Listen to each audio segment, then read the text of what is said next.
Hello दोस्तों, आप सभी का स्वागत है अनोनिमस बैंकर्स में। आज हम करेंगे जो हमारी बेस्ट 50 पजल्स की सीरीज़ है, उसमें हम सेट 25 करेंगे। और ये जो पजल है ये आपके आने वाले जो अपकमिंग एग्जाम्स है, जैसे कि आईबीपीएस पीओ, एसबीआई पीओ आपका जो अभी आने वाला है, और आरआरबी पीओ और आरआरबी क्लर्क के प्रीलिम्स जो एग्जाम्स है, उसी को टारगेट करते हुए ये सीरीज चलाई गई है। तो उसके लिए जो है काफ़ी बेहद इंपॉर्टेंट रहेगा ये सेट। इसमें जो हम एक ही पजल डिस्कस करेंगे और काफ़ी अच्छी पजल है। तो चलिए स्टार्ट करते हैं। तो देखिए इसमें जो है, आप एक बार जो है पजल को पढ़ लीजिए। 7 साइंटिस्ट हैं, और नॉर्मली ये जो नॉर्थ फेसिंग रो है, रो बेसिस है, रो बेस्ड पजल है।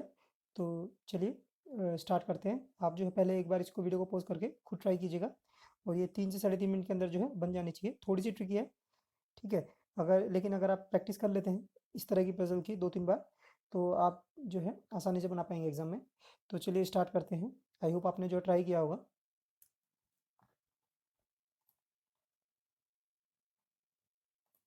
तो देखिए 7 साइंटिस्ट हैं, A B C D E F G are sitting in a row to discuss the opportunities of Mars. ठीक है, तो 7 साइंटिस्ट हैं, तो हम यहाँ पे 7 बना देते हैं। 3 4 5 6 7। Each of them has been given a temporary batch numbers among 1 3 5 7 9 11 and 13। ठीक है, no two scientist with adjacent initials of the same are sitting adjacent to each other. ठीक है, देखिए कभी भी अगर आप जब भी ये आता है एडजेसेंट इनिशियल्स, तो देखिए मैं हमेशा क्या करता हूँ कि जैसे हम कंडीशन लिखते हैं, तो वहाँ पे जो है एडजेसेंट इनिशियल्स भी लिख लेता हूँ, क्योंकि कई बार होता है कि हमें ध्यान नहीं रहता है। हम क्वेश्चन एक बार कंडीशन सारी नोट करने के बाद हम ध्यान नहीं देते हैं। तो यहाँ पे आप एडजेसेंट इनिशियल लिख लेंगे एक बार, तो आपको याद रहेगा कि एडजेसेंट इनिशियल जो हम साथ में नहीं लेने। ठीक है, इसके बाद है each of them are facing row. ठीक है, देखिए अब कंडीशन स्टार्ट करते हैं। C sits immediate left of G. C जो है इमीडिएट लेफ्ट ऑफ जी है। ठीक है, ये हमने बना लिया। जी वो हैज़ ए बैच नंबर 13। जी का बैच नंबर 13 है। ठीक है, ये हो गया हमारा। Person sitting in the middle of the row has batch number 3। ठीक है, तो मिडल में हमारे पास ये है। इसके बाद यहाँ तक हो गया हमारा। E sits second to the left of the one who has batch number 5। Who has batch number 5। ठीक है, ये जो है सेकंड टू द लेफ्ट है, जिसका बैच नंबर 5 है। And neither of them sit at the extreme and. कोई भी एंड पे नहीं बैठा है, बोथ। ठीक है, यहाँ पे कोई भी एंड पे नहीं बैठा है। F is at one of the extreme end. F जो है एंड पे है। ठीक है, ये हो गया हमारा। C does not have batch number 5। ठीक है, यहाँ पे था, हम यहीं पे बना देंगे। सी के पास बैच नंबर 5 नहीं है। A is to the left of B. A जो है बी के लेफ्ट में है। ठीक है, ये हमने बना दिया। इमीडिएट भी हो सकता है, लेकिन इमीडिएट नहीं होगा अगर आप देखेंगे, क्योंकि एडजेसेंट इनिशियल्स है ना। एडजेसेंट इनिशियल नहीं होना चाहिए यहाँ पे। पहले ही बताया गया है कि no two scientist with adjacent initials. Adjacent initials का मतलब बता देता हूँ आपको। देखिए मान लीजिए ए यहाँ पे है, तो यहाँ पे बी नहीं बिठा सकते। यहाँ पे भी बी नहीं आएगा, क्योंकि ये साथ में हो जाएंगे। ए बी सी डी जो भी हमारे अल्फाबेट से थी। सिमिलरली अगर यहाँ पे जी है, तो हम यहाँ पे एफ नहीं बिठा पाएंगे।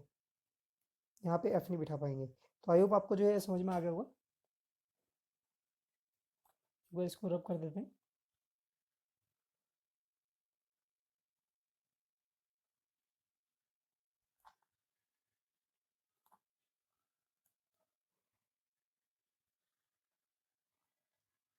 A is to the left of B, ये हो गया।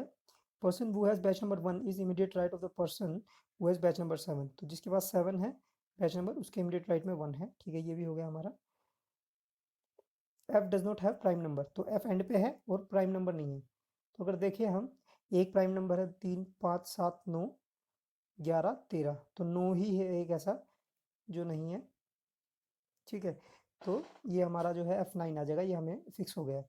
तो चलिए अब स्टार्ट करते हैं। देखिए अब जो है कंडीशन हमारे पास किसी से भी स्टार्ट कर सकते हैं, जी और सी। लेकिन हम देखिए 5 और ई से स्टार्ट करेंगे, क्योंकि ये बताया गया है कि ये दोनों एंड पे नहीं है। तो हमारे पास जो है लिमिटेड पॉसिबिलिटी रह जाएगी कि हम जो है उसको यहीं पे बिठा सकते हैं। ठीक है, तो चलिए यहाँ पे अगर हम यहाँ से स्टार्ट करते हैं कि 5 हमने लिया यहाँ पे, 1 2 छोड़ के ई हमने बिठा दिया। एक और कंडीशन बना लेते हैं। ऑलरेडी 3 है। अच्छा, 5 हम यहाँ पे लेते हैं, तो ई यहाँ पे आ सकता है। और इसके बाद अगर हम यहाँ पे 5 ले नहीं सकते, यहाँ पे 5 लेंगे तो ई यहाँ पे आ जाएगा। मान लीजिए अगर हम एक और थर्ड केस बनाएं, अगर कोई कहे कि फाई हम यहाँ पे ले लेंगे तो ई यहाँ पे लेंगे, लेकिन ये मना किया गया है कि कोई भी जो है एंड पे नहीं है, तो ई यहाँ पे नहीं आएगा। ठीक है, तो आई होप ये वाला जो है क्लियर हो गया होगा। तो केवल दो ही केस बनेंगे हमें हमारे अभी तक। इसको रब कर देते हैं। तो ये वाला केस हमारा, ये वाला केस जो है, ये वाली कंडीशन हमने लिख ली है। अब हमारी नेक्स्ट कंडीशन पे चलते हैं। अब देखिए, अब हमें क्या करना है। जी के इमीडिएट लेफ्ट में सी है और जी 13 है। ठीक है, और एफ एंड पे है, बी के लेफ्ट में ए है। ठीक है, हम एक काम करते हैं, जी को जो है, देखिए यहाँ पे अगर हम एक कंडीशन देखें, ये वाली जो हम मिस करते हैं, C is not sitting at the extreme left hand, तो यहाँ पे जो है सी एंड पे भी नहीं है, लेफ्ट हैंड पे नहीं है, तो यहाँ पे देखिए सी नहीं आएगा, यहाँ पे भी सी नहीं आएगा। तो अब देखिए अगर हम इसको पुट करेंगे, जी के इमीडिएट लेफ्ट में सी है, तो यहाँ पे हम जी के इमीडिएट लेफ्ट में सी बिठा सकते हैं, बिठा सकते हैं आराम से। जी के इमीडिएट लेफ्ट में सी यहाँ पे बिठा सकते हैं, लेकिन सी 5 नहीं है। देखिए अगर हम यहाँ पे जी के इमीडिएट लेफ्ट में सी बिठाएंगे, तो सी यहाँ पे 5 मना किया हुआ है। ठीक है, तो यहाँ पे नहीं आ पाएगा। और जी 13 है। ठीक है, तो यहाँ देखिए, कभी भी अगर स्टार्ट करेंगे तो पहले एक कॉर्नर से स्टार्ट कीजिएगा। जैसे जी के इमीडिएट लेफ्ट में सी है, तो जी से यहाँ से स्टार्ट करेंगे, जी के इमीडिएट लेफ्ट में सी यहाँ पे बिठा सकते हैं, ये वाली कंडीशन हो जाएगी हमारी। फिर यहाँ पे बिठाएंगे तो जी के इमीडिएट लेफ्ट में सी नहीं बिठा पाएंगे, यहाँ पे जी नहीं बिठा पाएंगे। सिमिलरली यहाँ पे जी के इमीडिएट लेफ्ट में सी यहाँ पे भी नहीं बिठाएंगे, क्योंकि सी कॉर्नर पे आ जाएगा। तो इस कंडीशन में हमारे पास एक ही प्लेस है जहाँ पे हम जी और सी को बिठा सकते हैं। और आई होप ये जो आपको क्लियर हो गया होगा। तो हम जी के इमीडिएट लेफ्ट में सी है, कभी भी कॉर्नर से स्टार्ट मत कीजिएगा, एक तरफ से ही लेके चलिए। और अगर ज़्यादा कंडीशन बन रही है तो आप दो भी बना सकते हैं। अगर इसी कंडीशन में दो केस बन रहे हैं तो आप जल्दी से जो है दो केस बना लीजिए, क्योंकि अगर ज़्यादा सोचेंगे कि हाँ दो केस बनाना पड़ेगा, बेटर है कि अगर हम प्रीलिम्स में क्वेश्चन कर रहे हैं और हमने अगर 2 मिनट दिया है तो हम 15-20 सेकंड और दे दें। लेकिन क्योंकि अगर हम वो पजल सोल्व कर लेंगे तो हमें 5 मार्क्स मिल सकते हैं, लेकिन अगर हम वहीं पे उस पजल को छोड़ेंगे तो 2 मिनट हमारी वेस्ट हो चुकी है ऑलरेडी। तो इससे अच्छा है कि हम उसको पूरा करें। तो अगर हम पहली वाली कंडीशन देखें, तो जी के इमीडिएट लेफ्ट में सी यहाँ पे भी आ सकता है, लेकिन सी, मान लीजिए जी के अगर यहाँ पे बिठा दें, जी के इमीडिएट लेफ्ट में सी, ये ऑलरेडी 5 है तो यहाँ नहीं आ पाएगा। जी यहाँ पे आ नहीं पाएगा क्योंकि 13 है, तो जी यहाँ पे 5 ऑलरेडी है। ठीक है, इसके बाद यहाँ पे जी के मिडिल लेफ्ट में सी, एक ही कंडीशन है क्योंकि सी यहाँ पे नहीं आ पाएगा, तो जी के मिडिल लेफ्ट में सी यहाँ पे आ जाएगा। आई होप क्लियर हो गया होगी ये कंडीशन आपको। अब देखिए एफ जो है एंड पे है, तो एफ एंड पे एक, तो यहाँ पे सेकंड वाली कंडीशन में तो हम लिख सकते हैं एफ एंड पे है यहाँ पे।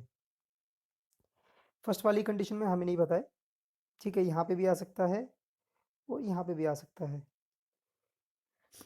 ठीक है, जी 13 है, यहाँ पे लिख लेते हैं, जी 13 है यहाँ पे लिख लेते हैं। देखिए अब हमें कंडीशन देखनी है, 7 के इमीडिएट राइट में 1 है, और 7 जो एफ, तो देखिए एफ का तो 9 फिक्स है। ठीक है, तो एफ तो नहीं आ सकता। अगर हम फर्स्ट कंडीशन में देखें, 7 के इमीडिएट राइट में 1 हम यहीं पे पुट कर सकते हैं, एक ही कंडीशन है, यहाँ यही एक ही जगह है कि 7 के इमीडिएट राइट में 1 यहाँ पे आएगा, और तो कहीं पे आ नहीं सकता। और अगर यहाँ पे इस कंडीशन में देखें सेकंड वाली में, तो 7 के इमीडिएट राइट में देखिए एफ तो 7 आएगा नहीं, क्योंकि ये प्राइम नंबर है, तो 7 के इमीडिएट राइट में 1 यहाँ पे आ जाएगा और 9 यहाँ पे आ जाएगा, क्योंकि एफ का 9 ऑलरेडी सोल्व कर चुके हैं। और देखिए यहाँ पे 7 है, एफ यहाँ पे नहीं आ पाएगा, तो एफ यहाँ पे आ जाएगा, ये एफ हो जाएगा, एफ का 9 हो जाएगा, और 7 का ये हो गया है 7 के। ठीक है, अब देखिए दूसरी चीज, ये वाली कंडीशन हमारी हो गई है पूरी। एफ के इमीडिएट प्राइम नहीं है, ये भी हो गया, ये भी हो गया। अब बी के लेफ्ट में ए है। देखिए अगर हम बी के यहाँ पे अगर बी लें, तो लेफ्ट में देखिए, चलिए ये वाला जो है, अब हमें खाली ये देखना है कि एडजेसेंट इनिशियल, मान लीजिए यहाँ पे ई है, तो इसके आसपास कौन सा नहीं आएगा, डी नहीं आ पाएगा, या एफ नहीं आ पाएगा, एफ तो ऑलरेडी दूर है, डी यहाँ पे नहीं आ पाएगा, तो डी आ जाएगा यहाँ पे। और बी के second to the left, B के लेफ्ट में ए है, तो बी यहाँ पे आ जाएगा और ए यहाँ पे आ जाएगा। और जो हमारा बचा है नंबर 1 3 5 7 9 11, तो वो 11 सी आ जाएगा। ठीक है, अब ये वाला केस, फर्स्ट केस और देख लेते हैं हम। अब जो है डी हमारा यहाँ पे नहीं आ सकता, हम एक एक केस लेके चलेंगे। देखिए ए बिठाना है हमने और बी बिठाना है और डी बिठाना है। तो अगर हम खाली पहले डी देख लेंगे तो उसके बाद तो हमें ईज़ी हो जाएगा, क्योंकि 2 प्लेस बचेंगी और हमें पता है बी के लेफ्ट में ए है। तो सबसे पहले हम डी को बिठाने की ट्राई करेंगे। देखिए डी यहाँ पे बिठा सकते हैं? नहीं बिठा सकते, क्योंकि सी के साथ अगर डी बैठेगा तो प्रॉब्लम हो जाएगी। सी के साथ डी इमीडिएट नहीं बैठ सकता और डी यहाँ पे भी नहीं बैठ सकता, डी के साथ इमीडिएट ही नहीं। तो डी यहाँ पे आ जाएगा और बी यहाँ पे आ जाएगा। बी के लेफ्ट में ए है तो ए आ जाएगा। तो अगर हम देखें A B C D E F G, तो कोई भी जो है पास में नहीं है। ए बी सी डी, अगर इस वाली कंडीशन को देखें हम तो सी और डी जो है वो साथ में है, तो ये वाली कंडीशन हमारी जो है गलत हो जाएगी और यहाँ पे जो है 11 आ जाएगा। ठीक है, आई होप ये जो है पजल आपको पसंद आई होगी। अगर देखें हम ए सी जी ई बी डी एफ, ठीक है, ये है हमारा आंसर। एक बार जो है मैं इसको रब करके दोबारा से जो है साइड, ताकि आप इसको अच्छे से कर सकें।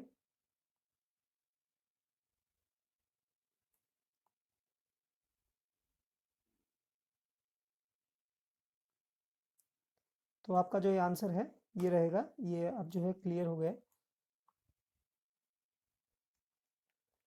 ये वाला जो है आपका आंसर करेक्ट है। तो आई होप आपको जो है ये पजल पसंद आई होगी। अगर आपको ये पजल पसंद आई है तो आप वीडियो को लाइक कर सकते हैं, शेयर कर सकते हैं और अपने दोस्तों को शेयर कर सकते हैं और कमेंट करके बता दीजिएगा अगर आपको ये वीडियो पसंद आई है तो। वीडियो को देखने के लिए धन्यवाद।